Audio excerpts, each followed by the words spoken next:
தூக்கம் கெட்டு கெட்டு துடிக்கும் முல்லை மொட்டு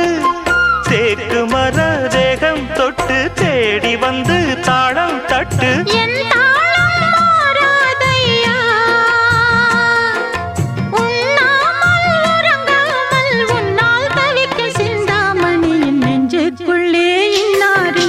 சொன்னால் புரியுமா அது கொஞ்சம்